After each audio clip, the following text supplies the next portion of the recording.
नमस्कार दोस्तों, सर जी क्लासेस में आपका स्वागत है। तो हम लोग ज्योग्राफी पोर्शन कवर कर रहे थे एसएससी और सीएचएसएल एग्जाम के लिए। तो प्रीवियस वीडियोस में मैंने आपको एग्रीकल्चर सिस्टम ऑफ इंडिया के बारे में आपको बताया था। तो आज जो है हम लोग उसी को कंटिन्यू करते हुए हम लोग देखेंगे जितने भी वेरियस जो क्रॉप्स हैं इंडिया में, तो उसके प्रोडक्शन में कौन कौन से स्टेट नंबर वन पे है या फिर और जो कंट्रीज है जहाँ पे इनकी प्रोडक्शन वो होती है, तो वो चीज़ हम लोग इसमें कवर करेंगे। और इसके पहले भी हमने बहुत सारे लेक्चर्स ऑलरेडी ज्योग्राफी के हमने आपके लिए प्रोवाइड कर दिया है। तो आप लोग डिस्क्रिप्शन बॉक्स में जाना, आपको वहाँ पे लिंक मिल जाएगा सारे वीडियोस का। आपको प्लेलिस्ट मिल जाएगा ज्योग्राफी का, तो वहाँ से आप लोग सारे वीडियोस को देख सकते हैं। और इसके पहले भी बायोलॉजी और इकोनॉमिक्स का हमने देखिए पूरा कंप्लीट लेक्चर्स और पीडीएफ भी प्रोवाइड कर दिया है, तो उसका भी आपको लिंक मिल जाएगा। और ज्योग्राफी का भी जो है आपको इस डिस्क्रिप्शन बॉक्स में लिंक मिल जाएगा पीडीएफ डाउनलोड करने का। और केमिस्ट्री का भी मिल जाएगा, तो आप लोग उसको भी डाउनलोड कर सकते हैं। तो चलिए स्टार्ट करते हैं हम लोग आज का लेक्चर। तो देखिए यहाँ पे हम लोग देखते हैं जितने भी क्रॉप्स इंडिया में जैसे उगाए जाते हैं मेजरली, और उसके लार्जेस्ट प्रोड्यूसर्स कौन कौन से हैं, तो उसके बारे में हम लोग देखते हैं। तो यहाँ पे देखिए सबसे पहले हम लोग फूड ग्रेन्स के कैटेगरी के अंदर में देखेंगे, यानी कि जो खाने पीने की चीज़ों में जो यूज़ किए जाते हैं डेली डेली लाइफ के लिए। तो उसमें से देखिए यहाँ पे कैटेगरी आपका दिया हुआ है, जैसे कि इसमें ग्रुप्स यानी कि जो क्रॉप आपका दिया हुआ है इसमें। और यहाँ पे लिस्ट में दिया आपका कि जो इंडिया में जो top producer top leading state है जो प्रोडक्शन के लिए है। और ये वर्ल्ड रैंकिंग बेसिस पे है कि कौन से जो देश है वो नंबर वन है इसके प्रोडक्शन में या टू नंबर पे है। तो ये भी दोनों चीज़ हमने आपके लिए एक साथ यहाँ पे प्रोवाइड कर दिया है, तो जिससे कि आपको यहाँ पे एनालिसिस करने में कोई प्रॉब्लम नहीं होगी। और देखिए ये जो डेटा आपका है, तो ये लेटेस्ट जो डेटा होता है एग्रीकल्चर मिनिस्ट्री की तरफ से जो निकाली जाती है, तो वहाँ पे हमने ये सारा जो वहाँ से लिया हुआ है जो लेटेस्ट आपका है।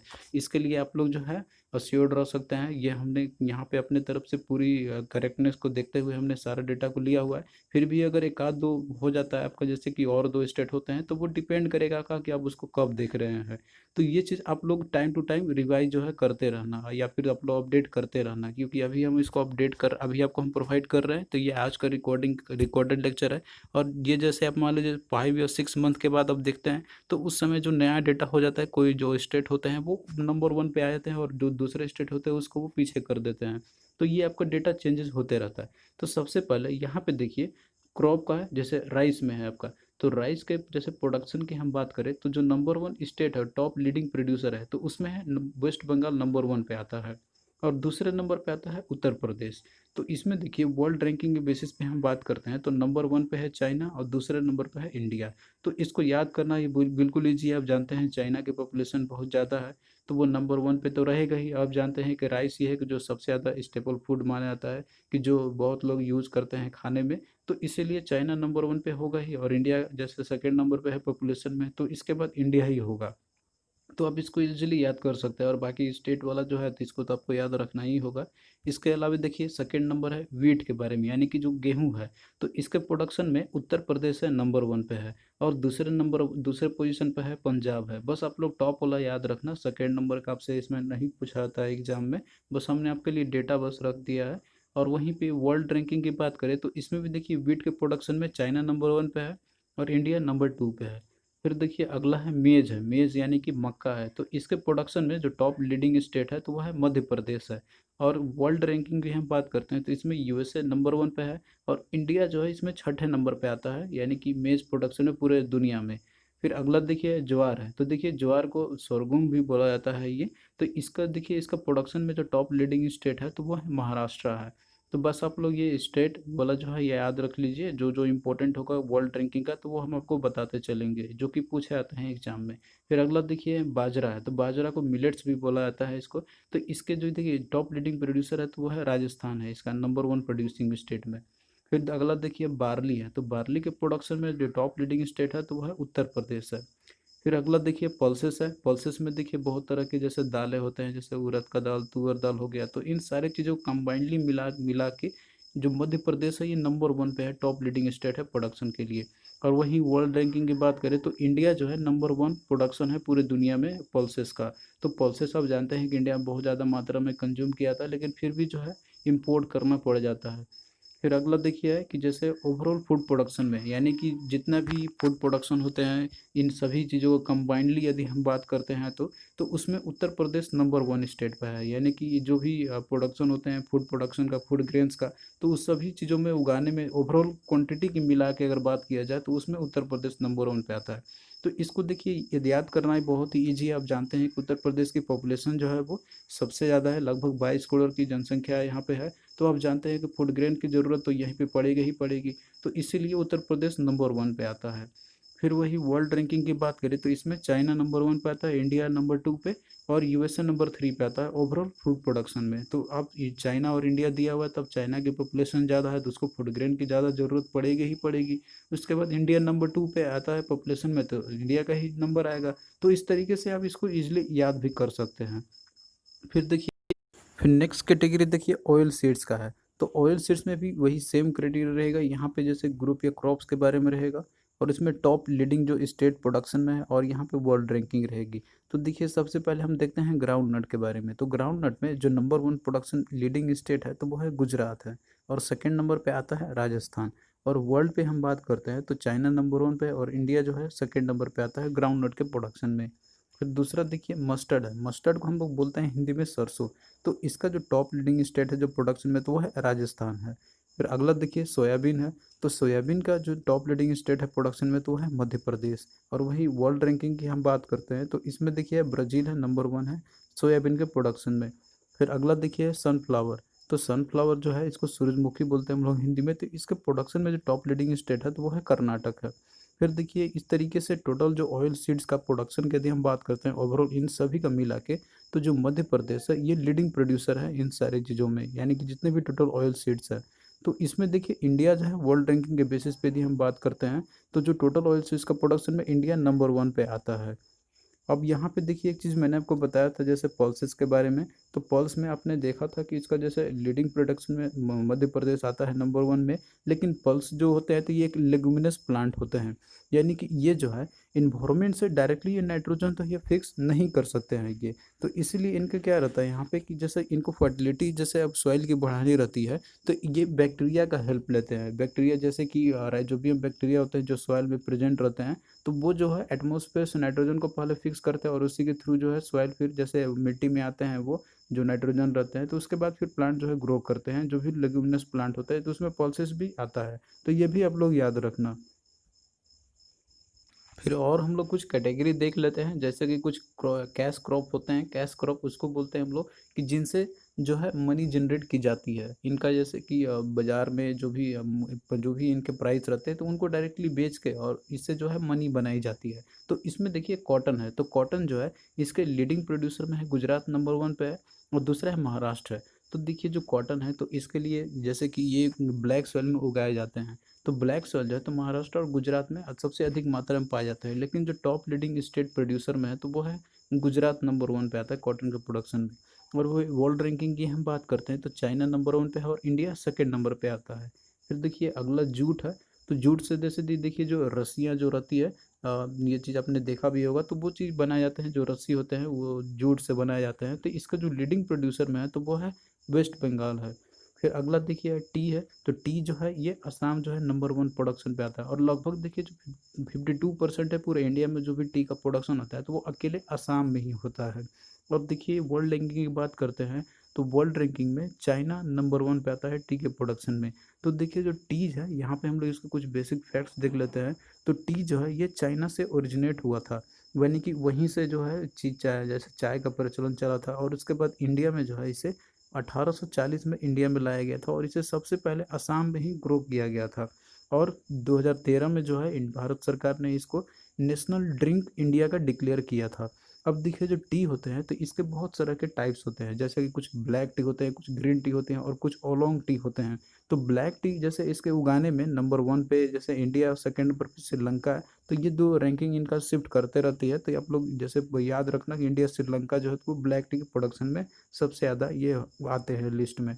फिर वही ग्रीन टी जो होते हैं तो ग्रीन टी आपको जैसे कि ये ग्रीन कलर का आपको दिखेगा ये। तो ये जो नंबर वन प्रोडक्शन पे है तो वह है चाइना है ग्रीन टी का। और वहीं ओलोंग टी का बात करें तो इसमें चाइना और ताइवान है कि जो कि लीडिंग प्रोड्यूसर हैं इसके। अब देखिए जो लीडिंग प्रोड्यूसर है टी का पूरे दुनिया में, तो वो है चाइना और उसके बाद फिर है इंडिया है। तो चाइना इंडिया दोनों को ये मतलब कि जैसे प्रोडक्शन में ज़्यादा रहते हैं ये। और वहीं लार्जेस्ट एक्सपोर्टर की बात करते हैं टी का, तो वो है चाइना और श्रीलंका है जो कि टी को एक्सपोर्ट करते हैं। फिर उसके बाद देखिए अगला कैटेगरी आपका यहाँ पे है टोबैको का है। तो टोबैको में जो है, तो इसमें देखिए लीडिंग स्टेट है गुजरात है। तो ये आप लोग याद रखना, बहुत लोग इसमें आंध्र प्रदेश को मार्क कर सकते हैं क्योंकि वो बहुत दिनों से वो नंबर 1 पे रहा था पहले। लेकिन अब जो है गुजरात जो है इसको रिप्लेस कर दिया है, तो गुजरात अब बन गया है लीडिंग प्रोड्यूसर ऑफ टोबैको के लिए। फिर अगला देखिए नेचुरल रबर है। तो नेचुरल रबर जो है, तो इसमें लीडिंग प्रोड्यूसर है केरल है। फिर देखिए अगला मिल्क है। तो मिल्क के प्रोडक्शन में उत्तर प्रदेश है। इनफैक्ट मिल्क हो गया, पोटैटो हो गया, मैंगो हो गया, तो इन सभी चीज़ों में उत्तर प्रदेश जो है नंबर 1 लीडिंग प्रोड्यूसर है। फिर अगला देखिए शुगर कैन है। शुगर कैन हम लोग बोलते हैं गन्ने को। तो इसमें जो लीडिंग प्रोड्यूसर है तो वह है उत्तर प्रदेश, और सेकंड नंबर पे आता है महाराष्ट्र है। और वहीं देखिए शुगर कैन से जैसे शुगर निकाले थे यानी कि चीनी जो है, तो इसके भी लीडिंग प्रोड्यूसर में उत्तर प्रदेश है। इनफैक्ट जो चीनी के जो मिल है, तो वो भी उत्तर प्रदेश में बहुत सारे हैं। फिर नेक्स्ट ग्रुप देखिए कुछ फ्रूट्स और वेजिटेबल्स का है। तो आइए हम लोग देखते हैं इसके बारे में। तो सबसे पहले देखिए है मैंगो है। तो मैंगो के जो टॉप लीडिंग प्रोड्यूसर है तो वह उत्तर प्रदेश, और सेकंड नंबर पे आता है आंध्र प्रदेश। और वही वर्ल्ड रैंकिंग में हम बात करें तो इंडिया नंबर 1 पे आता है। इनफैक्ट इंडिया में जो है आम के बहुत सारे जो टाइप्स इसके होते हैं, जैसे कुछ दशहरी आम होते हैं, कुछ लंगड़ा आम होते हैं। तो ये बहुत सारे इसके वेराइटीज़ होते हैं आम के।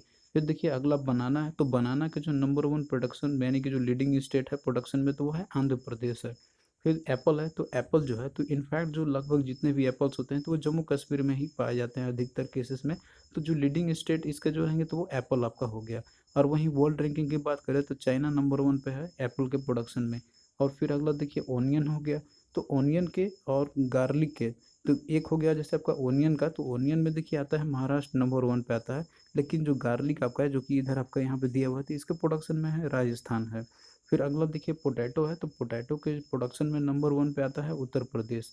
फिर टोमेटो की बात करते हैं तो इसके नंबर 1 लीडिंग प्रोडक्शन में आता है तो वो है आंध्र प्रदेश है। फिर देखिए कोकोनट है। तो कोकोनट जो है तो इसके भी लीडिंग प्रोड्यूसर में केरल का नंबर 1 पोजीशन है। फिर कैश्यू नट की हम बात करते हैं तो कैश्यू नट में मध्य महाराष्ट्र जो है तो ये लीडिंग प्रोड्यूसर है। फिर देखिए सैफरन है। सैफरन को हिंदी में हम लोग केसर बोलते हैं। तो इसके जो लीडिंग प्रोड्यूसर में नंबर 1 स्टेट है तो वह है जम्मू कश्मीर है। इनफैक्ट जो एप्पल और जो केसर है, तो ये आपको हमेशा से ही जम्मू कश्मीर में ही आपको ये लीडिंग प्रोड्यूसर में आने वाले कई सालों तक ये रहेंगे लीडिंग प्रोड्यूसर में। अब आइए यहाँ पे हम कुछ स्पाइसेस के बारे में देखते हैं, यानी कि जो मसाले होते हैं तो उनके लीडिंग प्रोड्यूसर में कौन कौन सा है। तो सबसे पहले यहाँ पे हम चिली के बारे में देखेंगे, यानी कि जो मिर्च होते हैं। तो इसके जो टॉप लीडिंग प्रोड्यूसर स्टेट में है तो वह है तेलंगाना है, दूसरे नंबर पे कर्नाटक आता है इसका। फिर देखिए अगला टर्मरिक है। तो टर्मरिक के जो नंबर 1 प्रोडक्शन पे स्टेट है तो वो है तेलंगाना है। फिर देखिए अगला कार्डमन है। तो कार्डमन को हम लोग जैसे हिंदी में इसको इलायची बोलते हैं हम लोग। तो इसके जो लीडिंग प्रोड्यूसर में है तो वो है केरल है। फिर अगला देखिए ब्लैक पेपर है। ब्लैक पेपर को हम लोग इसको काली मिर्च बोलते हैं हम लोग हिंदी में। तो इसके जो लीडिंग प्रोड्यूसर स्टेट है तो वो है केरल है। इनफैक्ट केरल जो है इसको स्पाइस गार्डन ऑफ इंडिया भी बोला जाता है। तो यहाँ पे बहुत सारे मसालों का जो है अकेला ये उत्पादन करता है। फिर गार्लिक की बात करते हैं हम लोग। तो इसके जो लीडिंग प्रोड्यूसर स्टेट में है तो वह है राजस्थान है। फिर देखिए अगला क्यूमीन है। क्यूमीन को हम लोग हिंदी में जीरा बोलते हैं। तो इसके जो टॉप लीडिंग प्रोड्यूसर में आता है तो वो है गुजरात है। फिर अगला देखिए कोरिएंडर है। कोरिएंडर को हम लोग हिंदी में धनिया बोलते हैं। तो इसके जो लीडिंग प्रोड्यूसर स्टेट में है तो वो है मध्य प्रदेश है। तो ये सारा डेटा जो है आपको याद रखना है एग्जाम पॉइंट ऑफ व्यू से। फिर देखिए अगला है कॉफ़ी है। तो कॉफ़ी के जो लीडिंग प्रोडक्शन स्टेट में आता है तो वह है कर्नाटक है। इनफैक्ट जो है कॉफ़ी जो है प्रोडक्शन में कर्नाटक कई मामलों में ये आ गया है। लगभग जो है इसके बहुत सारे यानी कि 50% से भी ज़्यादा जो है कॉफ़ी कर्नाटक में ही उगाए जाते हैं। फिर इसका सेकंड नंबर पे केरला आता है। और वही हम वर्ल्ड रैंकिंग की बात करते हैं तो ब्राज़ील है इसके नंबर 1 लीडिंग प्रोड्यूसर है कॉफ़ी में। तो देखिए जो कॉफ़ी जो है ये ओरिजिनेट हुआ था इथोपिया में, जो कि अफ्रीका का ही एक देश है। और कॉफ़ी देखिए इंडिया में लाया गया था ये सबसे पहली बार जो है ये 16th सेंचुरी में लाया गया था एक सूफी संत के द्वारा, जिनका नाम था बाबा बुदान। और इन्हीं के नाम से देखिए जो बाबा बुदान हिल्स है जहाँ पे कॉफ़ी उगाए जाते हैं, तो इन्हीं के नाम से पड़ा हुआ है, जो कि वहाँ पे कॉफ़ी ज़्यादा मात्रा में उगाए जाते हैं। और देखिए वर्ल्ड रैंकिंग पे हम जैसे मैंने आपको बताया था कि ब्राज़ील ये नंबर 1 पे है। तो इसीलिए ब्राज़ील जो है ये क्या होता है, इसको हम लोग यहाँ पे एक जैसे एक जगह है यहाँ पे सेंटोस उसका नाम है। तो उसको coffee port of the world भी बोला जाता है, क्योंकि ये जो है कॉफ़ी का प्रोडक्शन में और जैसे कि ये जैसे एक्सपोर्ट करने में भी लीडिंग लीडिंग पोजीशन पे ही आता है। तो coffee port of the world यदि आपसे क्वेश्चन में यदि आपसे पूछा जाए तो वो आपका हो जाएगा सेंटोस हो जाएगा, जो कि ब्राज़ील में ही स्थित है ये। फिर देखिए अगला है फिश का। तो फिश का देखिए जैसे बहुत सारे प्रोडक्शन इसके होते हैं, जैसे इनलैंड वाटर का हो गया, या फिर इसके बाद मेरीन वाटर का हो गया। इनलैंड मतलब बोलते हैं कि जैसे लेक्स हो गया या रिवर्स हो गए वहाँ उसके प्रोडक्शन में, और बाकी हो गया मेरीन यानी कि जो समुद्र एरिया जो तटीय एरिया है उधर के प्रोडक्शन में। तो ये दोनों ओवरऑल मिला के यदि हम बात करते हैं तो इसमें जो नंबर वन लीडिंग स्टेट है तो वो है वेस्ट बंगाल है, और दूसरे नंबर पे आता है आंध्र प्रदेश। और वही वर्ल्ड रैंकिंग की हम बात करते हैं तो इसमें जो लीडिंग प्रोड्यूसर है वो है चाइना है। तो ये सारा जो फैक्ट्स आपके हैं एग्जाम पॉइंट ऑफ व्यू से, जितने भी इंपॉर्टेंट क्रॉप्स और वेजिटेबल्स है जो भी मैंने आपको बताया, तो आपको ये याद रखना है इतना।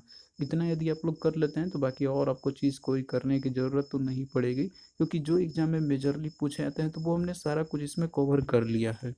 अब आइए हम लोग यहाँ पे देखते हैं कि जैसे इंडिया में एग्रीकल्चर के जैसे वो उनको उनको प्रोडक्शन करने के लिए वर्षा की या फिर और भी वेरियस सोर्सेस होते हैं जिन पे कि डिपेंडेंट होना पड़ता है। तो इसमें देखिए जो इरिगेशन जो होते हैं इंडिया में, यानी कि जैसे सोर्सेस क्या क्या इसके होते हैं कि जिनसे कि फसल उगाए जाते हैं।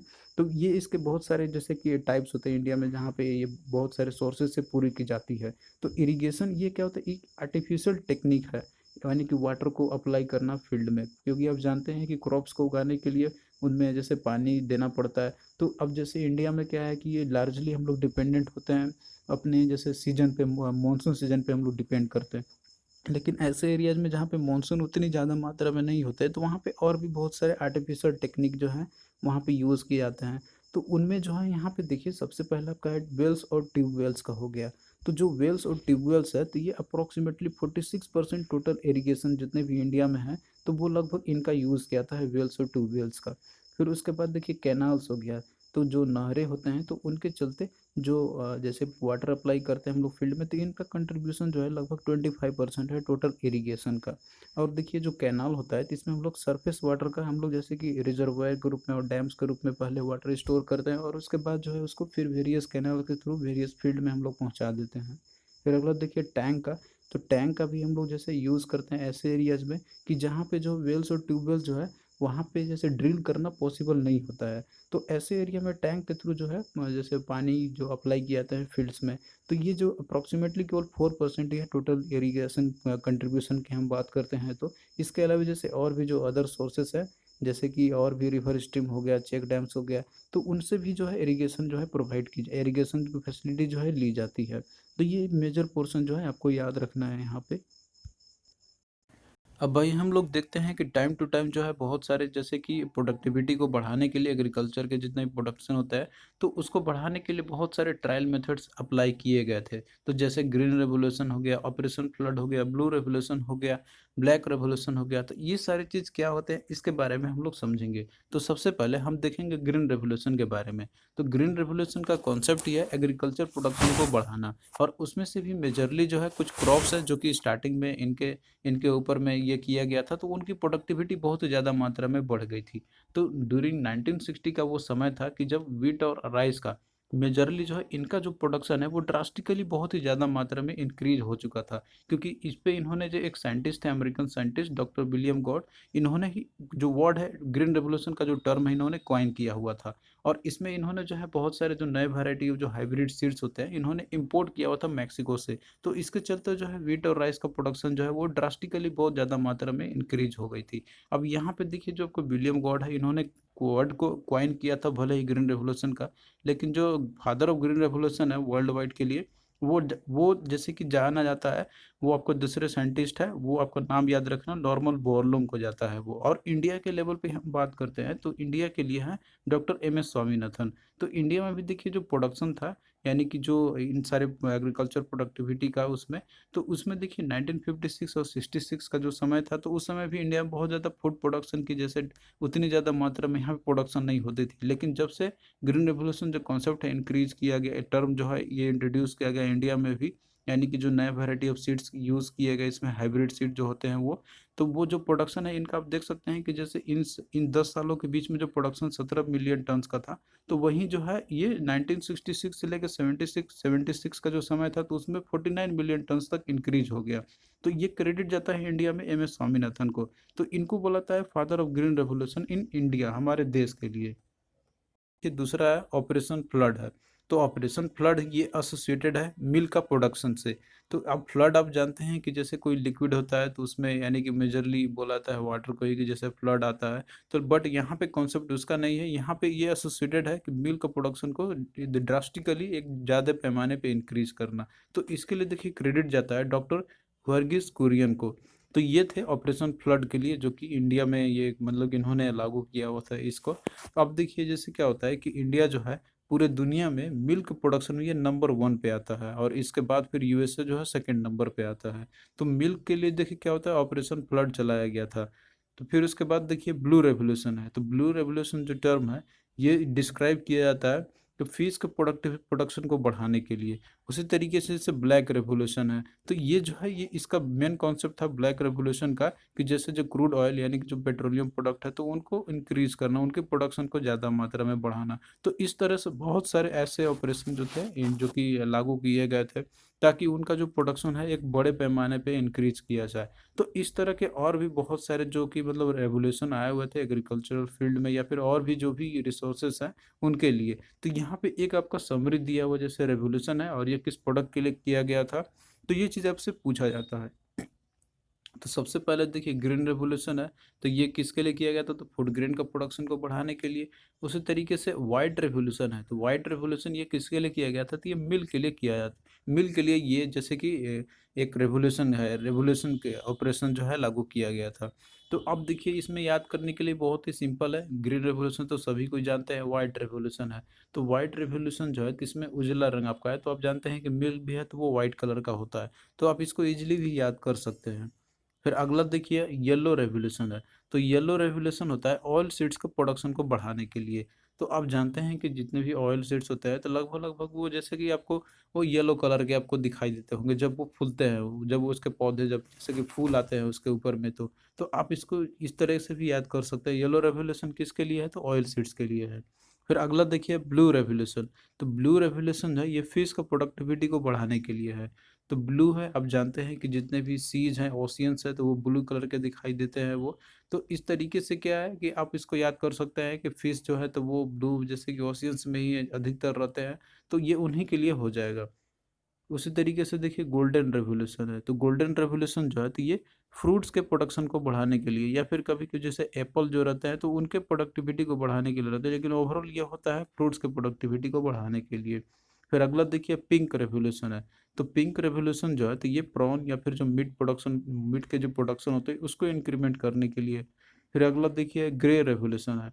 तो ग्रे रेवोल्यूशन होता है तो ये फर्टिलाइजर्स को प्रोडक्टिविटी को बढ़ाने के लिए। तो ग्रे कलर आप जानते हैं कि फर्टिलाइजर्स के ग्रे कलर में ही होते हैं लगभग। तो ये आप इसको थोड़ा सा याद कर सकते हैं ट्रिक बना के।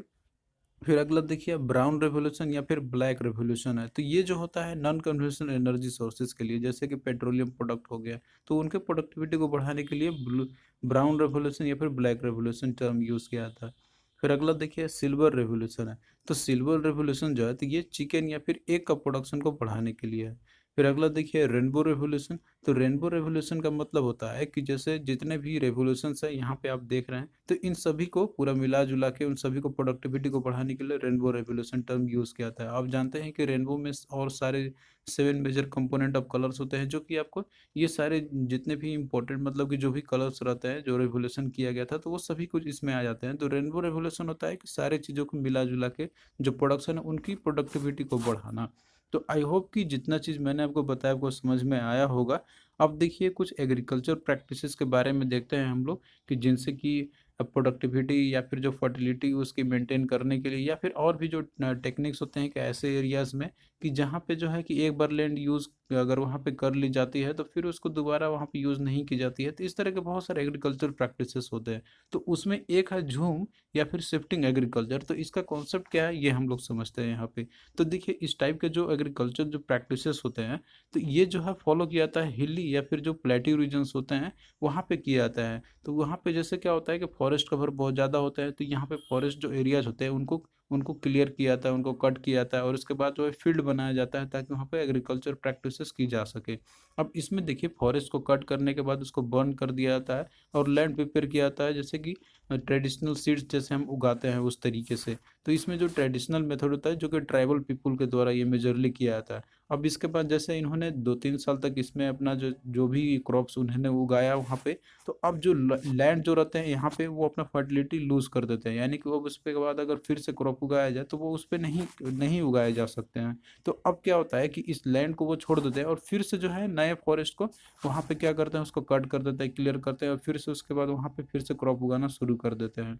तो इस तरीके से क्या होता है कि ये शिफ्ट करते रहता है, एक जगह को छोड़ देते हैं जो जो कि ऑलरेडी बंजर हो चुका है, वहाँ पे आप क्रॉप्स नहीं उगाए जा सकते हैं, तो उसको छोड़ के फिर से नए जगह पे शिफ्ट कर देते हैं। तो इसी को बोलते हैं हम लोग झूम या फिर शिफ्टिंग एग्रीकल्चर। तो आई होप कि ये चीज़ आप लोग अब समझ गए होंगे इसको। अब आइए हम लोग देखते हैं प्रीवियस ईयर में जो क्वेश्चन पूछे गए थे उसको हम लोग देखते हैं यहाँ पे। तो देखिए क्वेश्चन है कि who among the following use the term green revolution for increasing the agriculture production in India. तो एग्रीकल्चर प्रोडक्शन को इंडिया में इंक्रीज करने के लिए जो ग्रीन रेवोल्यूशन जो टर्म है ये किसने दिया हुआ था, यूज किया हुआ था? तो इसका राइट आंसर क्या हो जाएगा? MS स्वामीनाथन हो जाएगा, यानी कि आंसर बी हो जाएगा। फिर देखिए अगला क्वेश्चन है कि the green revolution in India was an introduction of high yielding variety of seeds for the. तो देखिए इंडिया में जो ग्रीन रेवोल्यूशन जो इंट्रोड्यूस किया गया था इसका, तो हाई यील्डिंग वैरायटी इसमें कौन से सीड्स का जो है उसके लिए की गई थी? तो इसके लिए देखिए वीट को किया गया था। तो राइट आंसर ऑप्शन सी इसका हो जाएगा। फिर देखिए अगला क्वेश्चन है कि ग्रीन रेवोल्यूशन रेफर्स टू। तो ग्रीन रेवोल्यूशन ये किसको रेफर करती है? तो इसमें जो है जो high yielding variety of seeds होते हैं तो उनको जो है ये रेफर करता है, यानी कि उनको यूज़ करने की कॉन्सेप्ट जो है इसमें हुई थी। जैसे कि वो सारे हम ऐसे सीड्स का यूज़ करेंगे हम लोग जिसमें कि बहुत ज़्यादा मात्रा में प्रोडक्टिविटी को बढ़ाने की क्षमता होती है। तो ये इसी के लिए जो है ग्रीन रेवोल्यूशन टर्म यूज़ किया गया था या रेफर करता है। तो राइट आंसर ऑप्शन सी आपका हो जाएगा, हाई यील्ड वैरायटी प्रोग्राम। फिर अगला क्वेश्चन देखिए, who is the father of green revolution in the world. तो वर्ल्ड में ग्रीन रेवोल्यूशन के लिए कौन है, तो कौन है जिसे फादर है ग्रीन रेवोल्यूशन के? तो इसका राइट आंसर आपका ऑप्शन ए हो जाएगा, नॉर्मन बोरलॉन्ग हो जाएगा। क्योंकि देखिए जो नॉर्मन बोरलॉन्ग है ये जैसे कि इस पे एक अवार्ड भी दिया जाता है एग्रीकल्चर के क्षेत्र में, तो ये भी आप लोग पॉइंट जो है याद रखना, इन्होंने ही मेजरली कंट्रीब्यूशन जो किया हुआ था इसके लिए। तो आप लोग दोनों तरीके से क्वेश्चन को याद रखना, यदि वर्ल्ड लेवल पर पूछा जाए तो वो आपका नॉर्मल बोरलॉन्ग हो जाएगा और अगर इंडिया लेवल पर पूछा जाए तो MS स्वामीनाथन हो जाएगा। तो थैंक यू दोस्तों, आपको कैसा लगा ये लेक्चर आप लोग कमेंट करके ज़रूर बताना। और इसी तरीके से हम आगे भी आपका जो लेक्चर है कंटिन्यू करते चलेंगे। आप लोग से एक ही रिक्वेस्ट है कि आप लोग भी वीडियो को अधिक से अधिक शेयर करना अपने फ्रेंड्स के मग, ताकि हमें भी मोटिवेशंस मिलता रहेगा। और हमने PDF ऑलरेडी आपको प्रोवाइड कर दिया, तो आपको डिस्क्रिप्शन बॉक्स में ज्योग्राफी का कंप्लीट PDF जो है मिल जाएगा आपको, जितना भी हमने कवर किया हुआ है लेक्चर में टिल नाउ। और आगे का जो और भी जो 3-4 टॉपिक है जैसे वर्ल्ड ज्योग्राफी का, तो वो सारा कंप्लीट आपको इसमें मिल जाएगा। तो डिस्क्रिप्शन बॉक्स में लिंक दिया हुआ, आप लोग वहाँ से जाके इसको बाई कर सकते हैं। तो थैंक यू दोस्तों।